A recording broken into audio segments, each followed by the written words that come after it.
Hi guys, welcome to Dayal academy. इस video में हम principles of macroeconomics part 1 का last year question paper solve करने वाले हैं। तो गाइस, लास्ट वीडियो में हमने डिस्कस किया था कंजम्पशन फंक्शन क्या होता है, उस पर शॉर्ट नोट लिखने को आएगा तो आप क्या क्या चीज़ें लिख सकते हैं। हमने ग्राफ बनाया था, कंजम्पशन फंक्शन का कर्व समझा था, हमने कंजम्पशन फंक्शन की इक्वेशन भी देखी थी।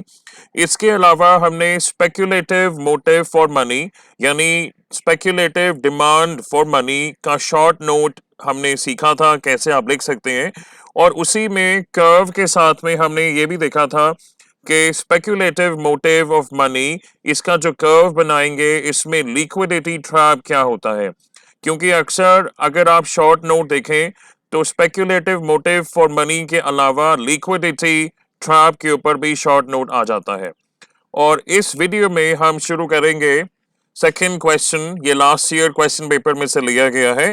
The question says explain the income method of estimating national income। आपको नेशनल इनकम एस्टिमेट करने का इनकम मेथड यहाँ पे डिटेल में एक्सप्लेन करना है। और सेकंड चीज यहाँ पे पूछी गई है, what precautions need to be taken while using this method. आपको पता होगा नेशनल इनकम निकालने के 3 तरीके होते हैं। The first one is product method, जिसे आप वैल्यू एडेड मेथड भी बोल सकते हैं। सेकेंड आपको पूछा गया है विच इज इनकम मेथड, और थर्ड इज एक्सपेंडिचर मेथड। तो यहाँ पर सेकेंड मेथड के बारे में आप बताएंगे, डिटेल में लिखेंगे। और ये पूछा गया है कि इस मेथड को फॉलो करते हुए क्या प्रिकॉशंस आपको लेनी चाहिए। तो गाइस, आंसर देखिए। सबसे पहले ज़रूरी है कि आप डिफाइन करें कि नेशनल इनकम क्या होती है। आप डिफरेंट बुक्स में हो सकता है स्लाइटली डिफरेंट लैंग्वेज गिवन हो, लेकिन आप ये समझिए कि national income can be defined as the sum total of factor incomes. अब यहीं पे आप ये समझिए कि फैक्टर इनकम्स का क्या मतलब होता है। तो इतना तो आप जानते हैं कि प्रोडक्शन जब भी किया जाता है उसके लिए फैक्टर्स ऑफ प्रोडक्शन हमको चाहिए होते हैं। बेशक वो लैंड के रूप में हो या हमको लेबर चाहिए यानी एम्प्लॉयज चाहिए काम के लिए। इसके अलावा कैपिटल चाहिए होता है हमें, और साथ ही में एंटरप्रेन्योरशिप। तो ये जो 4 बेसिक फैक्टर्स ऑफ प्रोडक्शन माने जाते हैं, land, labour, capital and entrepreneurship, ये जब सर्विसेज प्रोवाइड की जाती हैं यानी फैक्टर सर्विसेज जब प्रोवाइड की जाती हैं, उनके बदले में जो इनकम दी जाती है, इनकम अर्न की जाती है उन लोगों द्वारा जो ये फैक्टर्स ऑफ प्रोडक्शन प्रोवाइड करते हैं, उसे हम बोलते हैं फैक्टर इनकम्स। तो national income is defined as the sum total of factor incomes earned by the normal residents. तो अभी अभी हमने समझा है फ्रेंड्स कि फैक्टर इनकम्स कौन अर्न करते हैं, लेकिन यहाँ पर नेशनल इनकम डिफाइन करते हुए हम ज़रूरी है कि हम ये स्पेसिफाई करें कि ये जो लोग हैं जो फैक्टर इनकम्स अर्न करते हैं, they have to be normal resident of a country. For example, अगर आप इंडियन इकोनॉमी की बात कीजिए तो जो लोग नॉर्मल इंडियन रेजिडेंट्स हैं उनकी जो फैक्टर इनकम्स वो अर्न करते हैं वो ही नेशनल इनकम में हम काउंट करेंगे। क्योंकि ऐसे भी लोग हो सकते हैं including foreign companies who are operating in India, और वो जो फैक्टर इनकम्स अर्न करते हैं इवन दो वो डोमेस्टिक इनकम में काउंट की जाती हैं। अगर आप जीडीपी कैलकुलेट करें तो वो इनकम वहाँ पे कैलकुलेट होगी, लेकिन नेशनल इनकम जब आप कैलकुलेट करते हैं, एस्टिमेट करते हैं, तो आप सिर्फ normal residents of an economy उनके द्वारा अर्न की हुई इनकम यानी फैक्टर इनकम को आप काउंट करेंगे। आगे समझिए। और ये जो इनकम है which is earned by the normal residents of a country, ये within the economy, within the domestic territory भी हो सकता है, and this may be the income earned by our normal residents abroad. तो ये guys main difference है जब भी आप डेफिनेशन लिखें जीडीपी की और नेशनल इनकम की, इसका ध्यान रखिएगा। तो आगे इसे डिफाइन करें। फैक्टर सर्विसेज आप ब्रैकेट्स में लिख सकते हैं like land, labour, capital, entrepreneurship, in return for which they get rent, यानी जिसने लैंड प्रोवाइड की, जो लैंड का ओनर है उसे रेंट मिलेगा एज अ फैक्टर इनकम। ठीक है। लेबर, जिन्होंने लेबर प्रोवाइड की है या जो लेबरर्स हैं उन्हें क्या मिलेगा? वेजेस। जिन्होंने कैपिटल दिया है उन्हें क्या मिलेगा गाइस? इंटरेस्ट। और जो एंटरप्रेन्योरशिप कर रहे हैं उनको प्रॉफिट मिलेगा। उसके बाद अभी डेफिनेशन खत्म नहीं हुई है, लास्ट में ये लिखेंगे with in an accounting year, क्योंकि आप जानते हैं कि नेशनल इनकम और जीडीपी ये एक फ्लो कॉन्सेप्ट है, यानी आप इसमें हमेशा एक टाइम पीरियड मेंशन करेंगे। तो यहाँ पर आपको लास्ट में लिखना है with in an accounting year, और साथ ही में आप लिखेंगे including net factor income from abroad.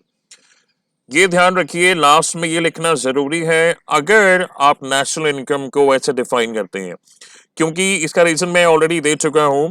जब आप जीडीपी कैलकुलेट करते हैं गाइस, तो उसमें डोमेस्टिक इनकम जो है वो काउंट होती है, लेकिन जो net factor income from abroad है वो उसमें हम काउंट नहीं करते हैं।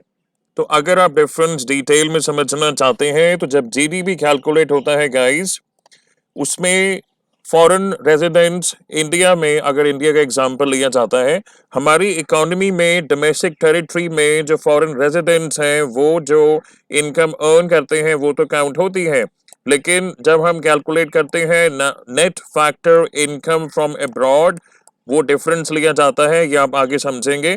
हम इसको आगे कंटिन्यू करते हैं कि income method of estimating national income कैसे हम यूज कर सकते हैं to calculate national income. According to the income method of estimating national income, it is estimated in terms of factor payments to the owners of factors of production. इसकी हमने बात just detail में अभी करी है कि प्रोडक्शन के लिए, किसी भी प्रोडक्शन एक्टिविटी के लिए फैक्टर्स ऑफ प्रोडक्शन की रिक्वायरमेंट होती है। फैक्टर्स ऑफ प्रोडक्शन जो सप्लाई करते हैं उन्हें फैक्टर पेमेंट्स दी जाती हैं, उसको आप ये बोल सकते हैं फैक्टर इनकम उन्होंने अर्न की है। अब वो कितने तरह की हैं, क्या क्या टाइप्स हैं, हमने ऑलरेडी बात की है। देखिए, compensation of employees for labour, जो लेबर आपने एम्प्लॉय की है किसी भी प्रोडक्शन एक्टिविटी में, तो लेबर्स को वेजेस या उनकी सैलरीज ये कॉम्पनसेशन ऑफ एम्प्लॉइज में काउंट हो जाता है। सेकेंडली, लैंड का जो यूज है उसके लिए रेंट दिया जाता है, और प्रोडक्शन एक्टिविटी में कैपिटल जो लगाया जाता है उसके लिए इंटरेस्ट अर्न किया जाता है, एंड ऑफ कोर्स एंटरप्रेन्योरशिप के लिए प्रॉफिट अर्न किया जाता है। इसकी बात हम ऑलरेडी कर चुके हैं, तो आगे देखिए। उसके बाद गाइस, अगर आप चाहें तो डिटेल में बता सकते हैं कि जो फैक्टर इनकम्स अर्न की जाती हैं उन लोगों द्वारा जो फैक्टर सर्विसेज यानी फैक्टर्स और प्रोडक्शन प्रोवाइड करते हैं, उसे आप कैसे कैटेगराइज या क्लासिफाई कर सकते हैं। ये जस्ट एक तरीका है क्लासिफाई करने का। तो इसमें पहला पॉइंट हमने लिया है कॉम्पनसेशन ऑफ एम्प्लॉइज, यानी कि जो कंपोनेंट्स हैं वो देखिए, wages and salaries and cash. जो वेजेस या सैलरीज एम्प्लॉयर्स देते हैं एम्प्लॉइज को, या जो लेबरर्स आपने एम्प्लॉय किए हैं उसे हम इसमें काउंट करते हैं। साथ ही में हम ये भी इंक्लूड करेंगे payments in kind. For example, आपने देखा होगा कुछ कंपनीज एकोमोडेशन प्रोवाइड करती हैं, या अलग तरीके के अगर कोई गिफ्ट प्रोवाइड करते हैं या सर्विसेज दी जाती हैं। For example, employers contribution to social security, that is जो पीएफ कंट्रीब्यूशन कंपनी की तरफ से होता है वो भी हम इसमें काउंट करेंगे। एंड लास्ट में पेंशन ऑन रिटायरमेंट। अब पेंशन को लेके कुछ स्टूडेंट्स ये बोल सकते हैं कि पेंशन एक तरीके की ट्रांसफर पेमेंट होती है। अगर आप ये सब्जेक्ट पढ़ रहे हैं फ्रेंड्स, तो ये ज़रूरी है कि आप हर टॉपिक को डिटेल में पढ़िए। तो यहाँ पे अगर आप ओल्ड एज पेंशन की बात करते हैं, ध्यान दीजिएगा, अगर सरकार ओल्ड एज पीपल को या सीनियर सिटीजन्स को अगर पेंशन देती है तो that can be termed as transfer payment. लेकिन पेंशन ऑन रिटायरमेंट, ये पेंशन इसलिए दी जाती है कि आपने पास में जो काम करा है उसके बेसिस पे आपकी जो उस समय फिक्स था कि आपको रिटायरमेंट पर पेंशन मिलेगी, देयरफॉर ये एक ट्रांसफर पेमेंट नहीं है, इस पर ध्यान दीजिएगा। उसके अलावा जो और फैक्टर इनकम्स हैं, आप चाहें तो उन्हें वन बाय वन बता सकते हैं, जैसे कि लैंड के यूज के लिए रेंट, कैपिटल के लिए इंटरेस्ट और एंटरप्रेन्योरशिप के लिए प्रॉफिट। आप चाहें तो इन तीनों को कंबाइन भी कर सकते हैं, क्योंकि कुछ बुक्स में आपको ये वर्ड देखने को मिलेगा ऑपरेटिंग सरप्लस। तो वंस अगेन ये जरूरी नहीं है आप इस वर्ड को लिखिए, आप चाहें तो सीधा सीधा हमने पहले जो पढ़ा है which is compensation of employees. Second आप लिख सकते हैं लैंड के लिए रेंट, ये हमने इसमें सब पार्ट बनाया है, rental income derived from the ownership of land or building for allowing the use of their property।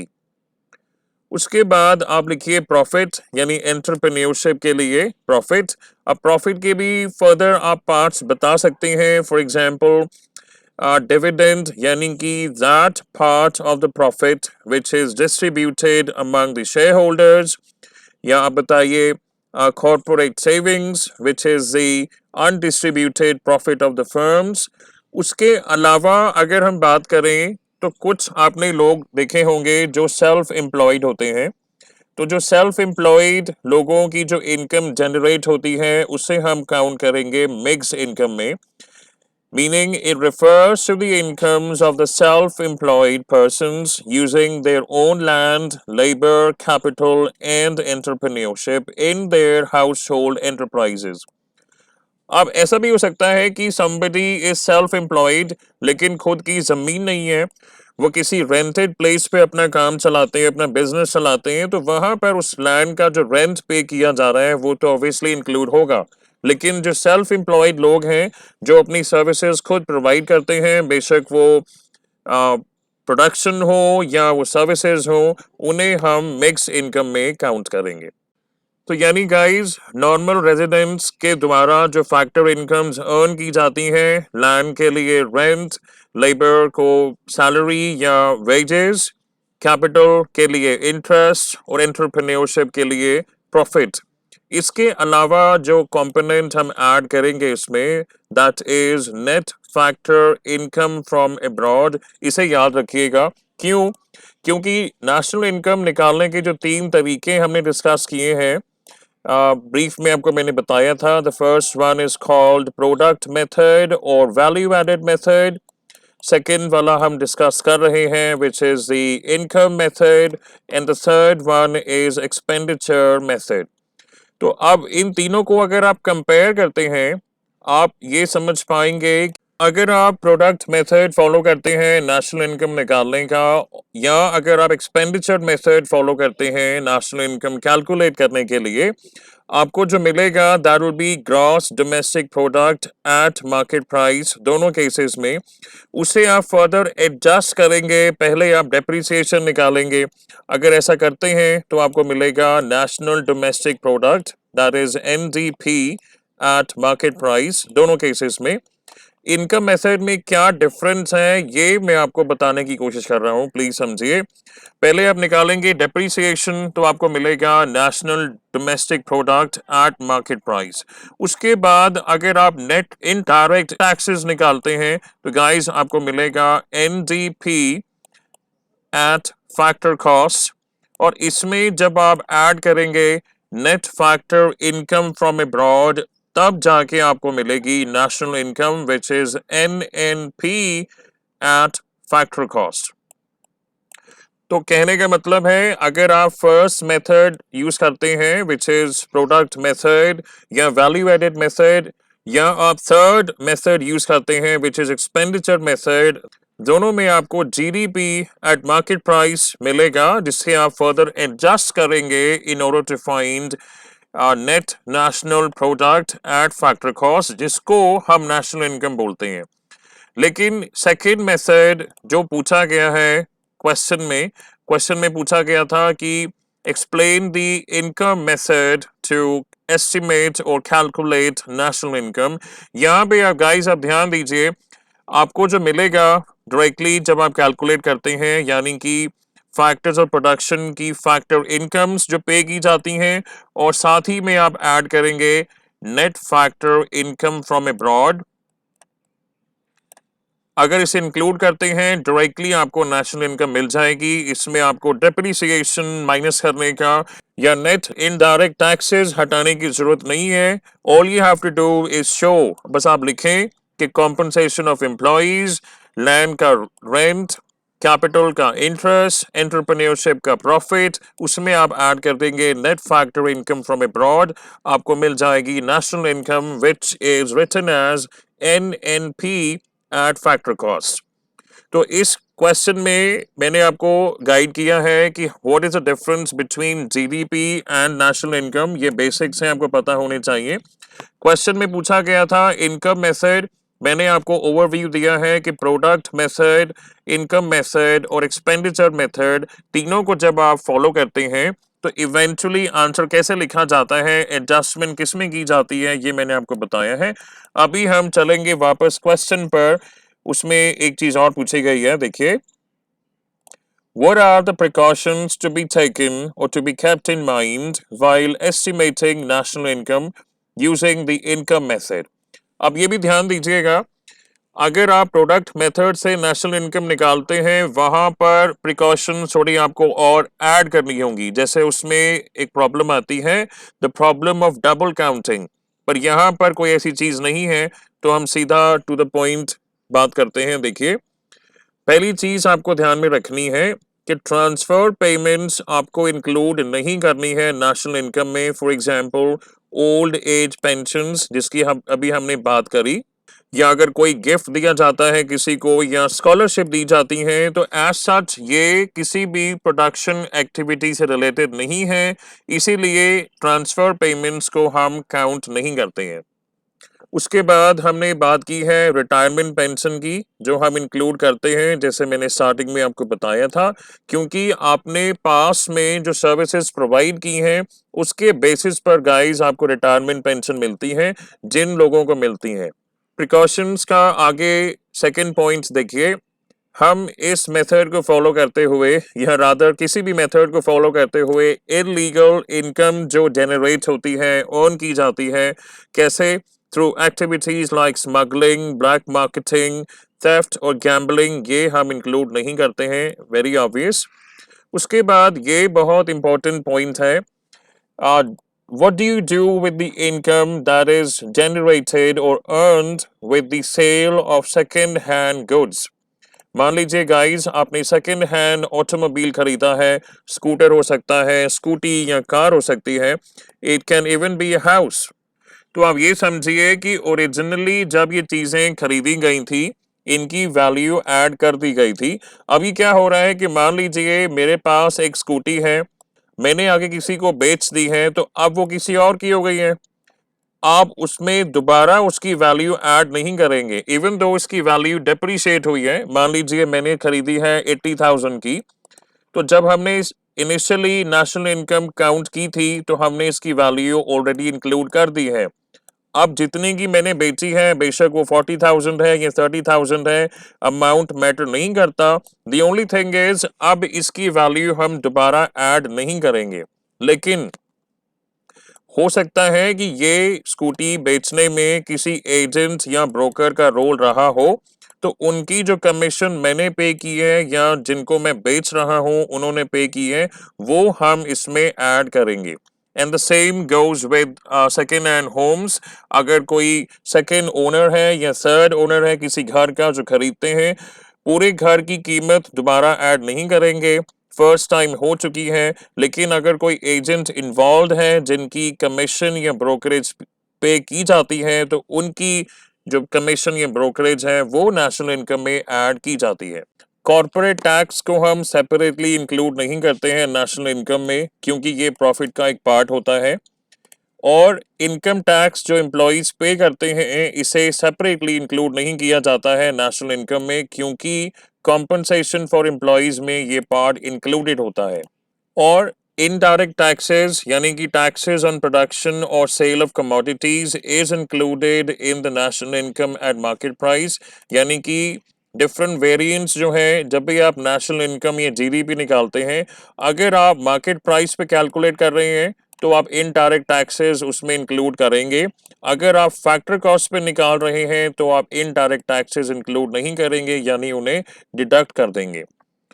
और उसके अलावा जो फ्री सर्विसेज प्रोवाइड की जाती हैं by owners of production units, for example an owner doing production in his own building, तो उस case में बेशक वो रेंट पे नहीं कर रहे हैं, उनकी खुद की जगह है, जैसे मैंने आपको पहले एग्जांपल दिया, तो बेशक वो रेंट पे नहीं कर रहे हैं क्योंकि उनकी खुद की बिल्डिंग है, खुद की जगह है जहां पे प्रोडक्शन एक्टिविटी चल रही है, लेकिन इस केस में हम उसका इम्प्यूटेड रेंट कैलकुलेट यानी इंक्लूड करेंगे। इसके अलावा हम विनफॉल गेन्स यानी कि इनकम, जैसे कि लॉटरी से अर्न की हुई इनकम, हम इंक्लूड नहीं करेंगे। तो कुछ चीज़ें ऐसी हैं गाइस जो जनरल हैं, प्रिकॉशंस आप समझते होंगे, लेकिन सिंस क्वेश्चन में पूछा गया है तो हम सारे प्रिकॉशंस यहाँ डिस्कस करेंगे। लास्ट में देखिए, wages and salaries in kind should not be added separately, क्योंकि कॉम्पनसेशन ऑफ एम्प्लॉयज की जो हमने बात करी थी उसमें हमने सभी कंपोनेंट्स इंक्लूड कर लिए थे, तो अगर कोई चीज किसी काइंड में दी जाती है उसे हम अलग से काउंट नहीं करेंगे। नेक्स्ट देखिए, domestic services are not included. मान लीजिए एक कुक है या शेफ है, ये उनका प्रोफेशन है, लेकिन अपने घर में जब वो कुकिंग करते हैं तो वो थोड़ा गाइस आप इंक्लूड करेंगे, ठीक है। And imputed rent of owner occupied houses should be included in national income। और जो डेथ ड्यूटीज हैं या गिफ्ट टैक्सेस हैं या वेल्थ टैक्सेस हैं, इन्हें हम नेशनल इनकम में इंक्लूड नहीं करते हैं। तो गाइस, नेक्स्ट वीडियो में हम लास्ट ईयर क्वेश्चन पेपर का एक और क्वेश्चन सॉल्व करेंगे। अगर आप कोई स्पेसिफिक क्वेश्चन चाहते हैं हम सॉल्व करके दिखाएं तो प्लीज कमेंट सेक्शन में लिखिए। And if you like the video please subscribe to our channel and thank you for watching.